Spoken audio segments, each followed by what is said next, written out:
गौरव जी, आम आदमी के मन में ये आता है कि पहले तो तनख्वाह में ही इतना इतना टैक्स कटता है, उसके बाद से आप जो खाने पीने खरीदने के लिए भी जाए तो ऐसा लगता है कि सरकार सोचती रहती है कि अब किस पर नया टैक्स लगाया जाए। तो ये लीजिए, अब पैकेज फूड है, इस पर टैक्स लगा दीजिए। मतलब अपने अपने पेट प्रोजेक्ट्स को, जो मैंने आपसे पहले सवाल पूछा था, कोविड खत्म हुआ साहब, कोविड खत्म हुआ तो उसके बाद जो ये आप फ्री राशन पानी ये सब योजनाएं कर रहे हैं, क्या उस पर भी आप इकोनॉमी के नजरिए से सोचेंगे, या उन लाभार्थियों को अपने वोट बैंक की तरह आगे रखने के लिए देते रहेंगे इसी तरह से पैसा, और इसीलिए टैक्सेशन में इस देश में इजाफा होता चला जाएगा?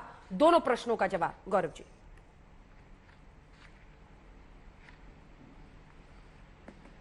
देखिए, जो सवाल मैंने उठाए थे कि आप ग्रुप ऑफ मिनिस्टर्स में, जिसमें श्री के.एन. बालगोपाल केरला से, श्री शांति कुमार धारीवाल राजस्थान से और डॉक्टर अमित मित्रा पश्चिम बंगाल से, इन लोगों ने तो सिफारिश करी कि टैक्स जो रेजीम है उसका रैशनलाइजेशन होना चाहिए, और अगर बात मान ली गई तो यहां पे विरोध कर रहे हैं। जीएसटी काउंसिल में भी विरोध नहीं किया, लेकिन कोई उत्तर नहीं दिया। दूसरा सवाल पूछा था कि जब वैट लगाते थे, पंजाब में आपकी सरकार थी इन्हीं उत्पादनों पे, तो वो ठीक था क्या? उस पर भी कोई उत्तर नहीं दिया। अब आपने आम आदमी की बात करी तो मैं आम आदमी की भी बात कर लेता हूं। अंजना जी, ये तथ्य है कि जीएसटी लागू होने के बाद, और जीएसटी सपना देखा था कांग्रेस की सरकार ने, लागू नहीं कर पाए क्योंकि इच्छा शक्ति नहीं थी, लागू किया नरेंद्र मोदी जी ने, और जीएसटी के लिए विशेष सत्र हुआ और कांग्रेस पार्टी ने बहिष्कार कर दिया। लेकिन आम आदमी की चिंता हमें है, और मैं ये आंकड़ा आपको दे दूं, करीब 1200 से ज्यादा ऐसे प्रोडक्ट्स हैं जो मास कंजम्पशन के हैं, आम आदमी इसका इस्तेमाल करता है, और 1180 के आसपास इसमें जो है या तो 12% टैक्स लगता है और या 12% से कम लगता है, जो कि पहले जो वैट लगता था उससे काफी कम है। ये क्या दर्शाता है कि आम आदमी की हमें चिंता है। दूसरी बात, 8 साल में आप बताइए इनकम टैक्स स्लैब क्या बढ़ा है? नहीं बढ़ा है, क्योंकि आम आदमी की हमें चिंता है। जो हम बात कर रहे हैं डायरेक्ट बेनिफिट ट्रांसफर की, ये हमने शुरुआत करी, 1 रुपए का घोटाला नहीं होता, आम आदमी का क्या इससे फायदा नहीं होता? प्रधानमंत्री किसान सम्मान निधि में 1,80,000 करोड़ रुपए हमने दिए हैं, 12 करोड़ किसान लाभान्वित हुए, इससे क्या फायदा आम जनता का नहीं हो रहा? आज बड़ी बात क्या है, विरोध करने के लिए विरोध करना है, और मैं आपको 2 उदाहरण दे दूं। आज देखिए, आर्मी ने अग्निपथ का एक नोटिफिकेशन निकाला, ये वही नोटिफिकेशन है जो प्रक्रिया पहले चलती थी, लेकिन विरोध किया, अब औंधे मुंह गिर पड़े क्योंकि वो एक जैसा। इससे कुछ दिन पहले, क्योंकि सत्र चलेगा तो एक सिक्योरिटी का एक गवर्नमेंट ऑर्डर आता है कि सिक्योरिटी पार्लियामेंट हाउस के पास बढ़ा दी जाएगी, क्योंकि सुरक्षा की जिम्मेदारी हमारी है और इससे खिलवाड़ नहीं होना चाहिए। इन्होंने विरोध किया, बाद में हमने दिखाया कि यही गवर्नमेंट ऑर्डर कांग्रेस की सरकारें भी करती थी। आप जीएसटी का विरोध करेंगे, 1 रैंक 1 पेंशन का विरोध करेंगे, नेशनल वॉर मेमोरियल का करेंगे, आर्टिकल 370 का करेंगे, सीएए का करेंगे, विरोध करेंगे, चर्चा और संवाद नहीं करेंगे। जब इनको मंच मिलता है चर्चा करने के लिए, वहां स्वीकृति देते हैं, बाहर आके छाती पीटते हैं कि देखिए क्या हो गया, गलत हो गया। ये कितना जी, एक छोटा सा जवाब सिर्फ प्लीज, क्योंकि मुझे अन्य मेहमानों के पास भी जाना है।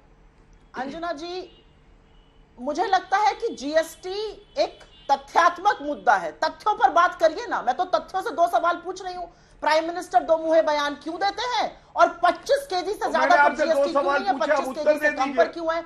लस्सी और छाछ, आप बीच में मत बोलिए, लस्सी और दही पर जीएसटी है लेकिन दूध पर जीएसटी नहीं है, तो इनपुट टैक्स सुप्रिया जी, आपकी सब बातें सही मान लूंगी, अगर कोई डिसेंट नोट है आपके पास जो मीटिंग में रखा हो वित्त मंत्री, दोनों प्रश्नों के उत्तर दे दे।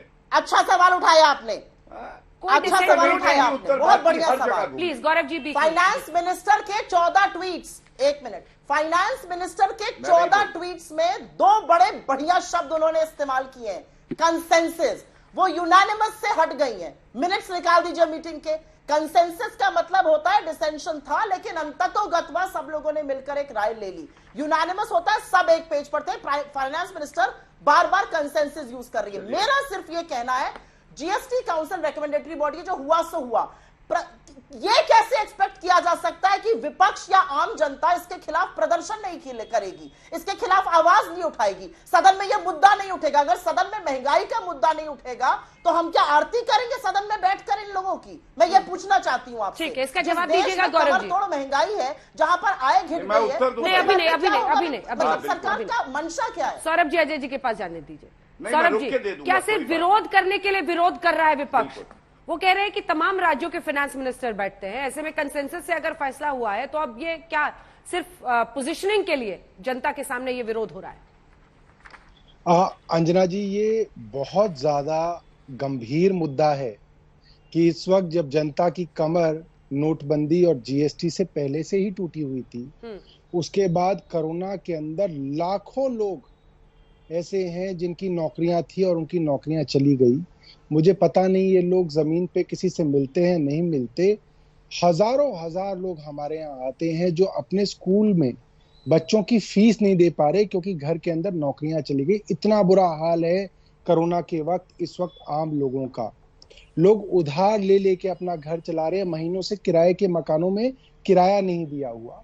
ऐसे समय में ये कहना कि आप आटे दूध जैसी चीजों के ऊपर टैक्स लगा दें, ये किसी सरकार को जो है शोभा नहीं देता।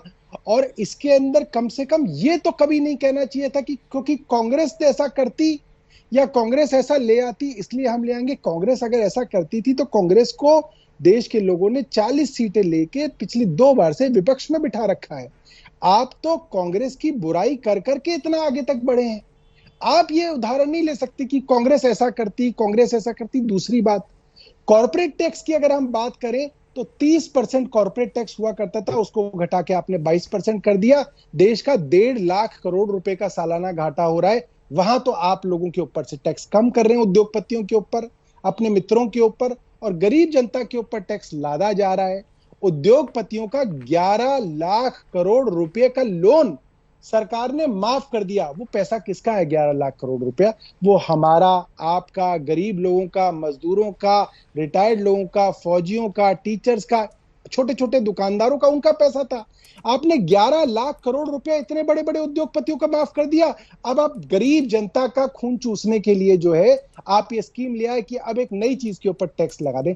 और जब प्रधानमंत्री, जो देश के सबसे बड़े चुने हुए नेता हैं, उन्होंने खुद अगर पब्लिकली एक बात कही है, ये बात सिर्फ नरेंद्र मोदी जी की नहीं है, ये प्रधानमंत्री कार्यालय की बात है कि प्रधानमंत्री ने अपने मुंह से कहा कि मैं ये जीएसटी इसलिए लाया हूं क्योंकि इन चीजों पे देखिए साहब, मैंने टैक्स हटा दिया, टैक्स लगता था। फिर ये तो पूरा का पूरा धोखा हो गया लोगों के साथ। आप जिस बात पे जीएसटी लेके आए थे, आप उसी चीज के ऊपर पलट गए। प्रधानमंत्री जी को लोगों के आगे सफाई देनी चाहिए इसके लिए कि भाई ये मेरे को क्यों करना पड़ा। ये सीधा सीधा देश के लोगों के साथ धोखा है। और ये कहना कि कांग्रेस जीएसटी लाना चाहती थी तो तब बीजेपी विरोध क्यों करती थी? इसका मतलब आप सिर्फ विरोध करने के लिए जो है इस चीज का विरोध करते थे। आपके मन में कोई विरोध नहीं था क्योंकि कांग्रेस ला रही थी जीएसटी तो बीजेपी उसका विरोध करती थी। अब बीजेपी क्योंकि सरकार में आ गई तो बीजेपी कहती है कि चलिए अब जीएसटी लेके आए। मेरे हिसाब से ये पूरी तरीके से जनता के गले घोटने वाला फैसला है।